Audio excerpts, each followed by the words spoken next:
My wife went out last night and didn't come home until this morning. This is horrible. I'm furious right now, but I'm also depressed as hell. I know what I have to do, it's just killing me that I have to do it.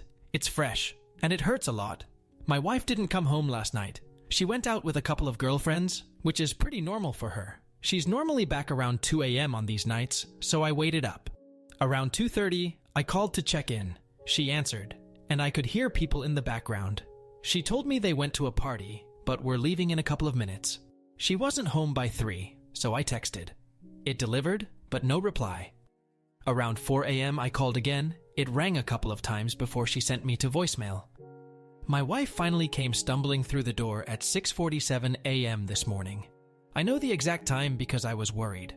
She was wearing a dress she didn't leave the house in, with mesh leggings I've never seen either. The leggings had clearly been torn, and her makeup was smudged. My heart sank when I saw her. My immediate worry was that she had been assaulted. She only shook her head no when I asked her that. I asked her what she had been doing then.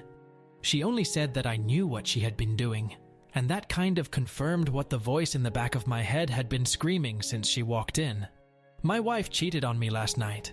I asked her who it was. She shrugged almost casually and said it was somebody they met at the club. She went back to his house and hooked up with him, then Ubered home. She then said she didn't want to fight and just wanted to sleep.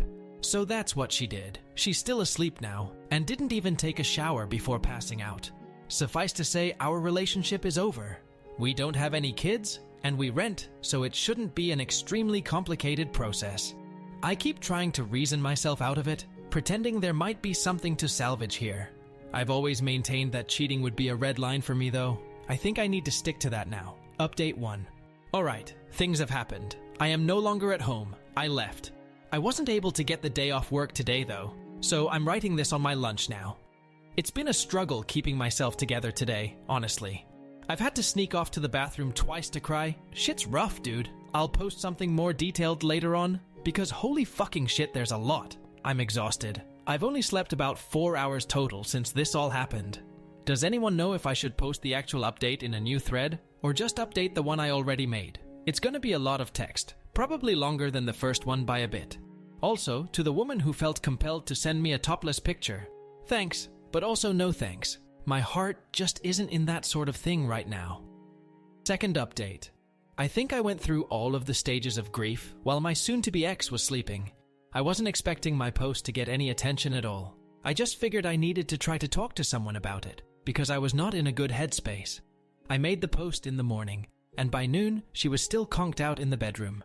I had processed things a bit more, and I had a rough plan in my head that I was starting to set in motion. I made a short list of questions I wanted answers to, gathered up all my important documents, laptop, etc. Then I went into the bedroom and started packing myself a suitcase. I know a lot of folks wanted me to kick her out. I did consider it, but honestly, I'm not overly attached to this place. We just rent, and I'm in a lucky enough situation to be able to say that paying half the rent for a few months isn't going to financially end me. It'll sting a little bit, I won't lie, but I'll make it. And I feel like being around this place is only going to remind me of her anyway. I need to be looking forward, not back. She ended up waking up about halfway through me packing my suitcase. There was momentary confusion as she looked around the room, then she just started bawling. Maybe this is awful of me, but I didn't bother comforting her. I told her I had the screenshots of her Uber and text messages from her phone, and that plus her confirmation was enough that things between us were completely done. She didn't answer me and just cried louder. I debated trying to continue the conversation, but I decided to just pack the rest of my suitcase and head back out to the living room until she came out. When she finally left the bedroom, she sat next to me on the couch and asked me if we could talk things through. I told her as calmly as possible that wasn't how things were going to work. I was going to ask questions. I wanted honest answers. She told me she'd be honest, so I proceeded. My voice was shaking the entire time. It was taking me everything to hold it together, but I kept going. Was this the first time she had cheated? She started crying before she answered that, then told me no. She had cheated on me multiple times over the course of our relationship. It was, and I'm going to use her words exactly here, just sex, a way for me to let off steam. None of it ever meant anything. I wrote a comment shortly after making my post that all the love couldn't just fade away in one swoop. Well, It can. It hit me right then that I wasn't dealing with my wife. The person I was married to literally wasn't in the room. This was someone different. She refused to tell me exactly how many times she had cheated, just more than last night. Had she used protection? No hesitation from her, before she nodded her head emphatically.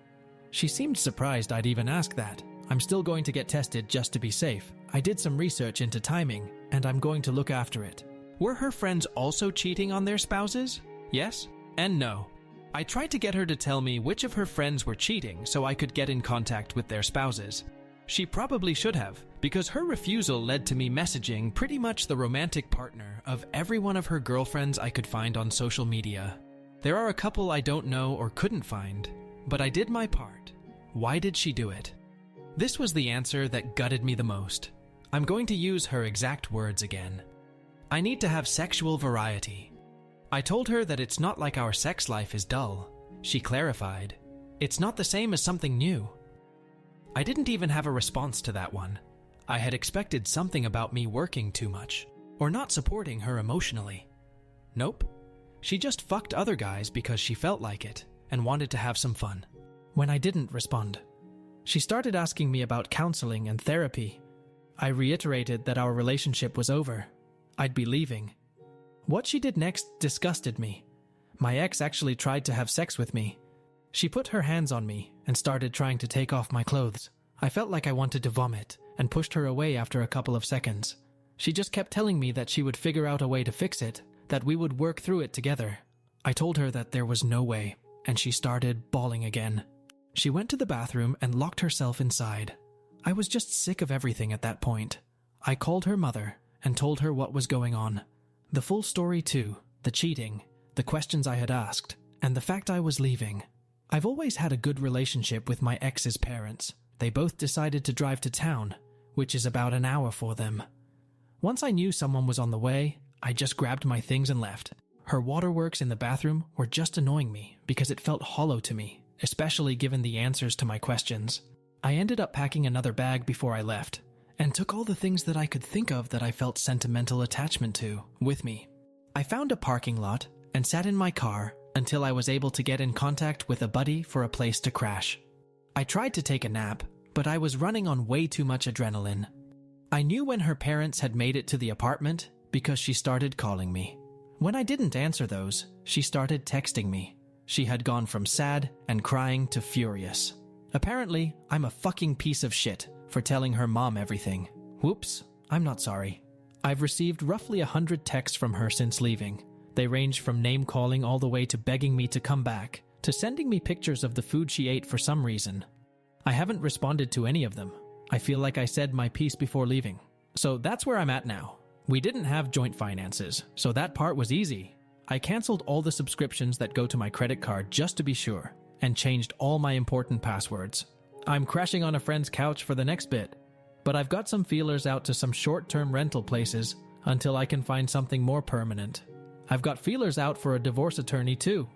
A coworker of mine had a recommendation, so barring something better, I'll probably go with them. I also wanted to say that I was shocked how supportive everyone was, and thank you for that. Truly, from the bottom of my heart. It isn't easy for me to talk about emotional things with people close to me. This was an invaluable venting place for me. Thank you all so much. Final update, bottom line. My ex and I both signed the final papers for our divorce this week. It feels kind of surreal to think about that still. About 2 weeks into everything, she got resistant. I cut her off entirely, and she refused to return my attorney's calls for a little while. Eventually, things got back on track. As for the infidelity itself, I don't have a ton more details to share with you. We did a short mediation, and by that time I didn't feel there was any remorse on her end. I've talked about that a lot with my therapist. I'm in therapy, by the way.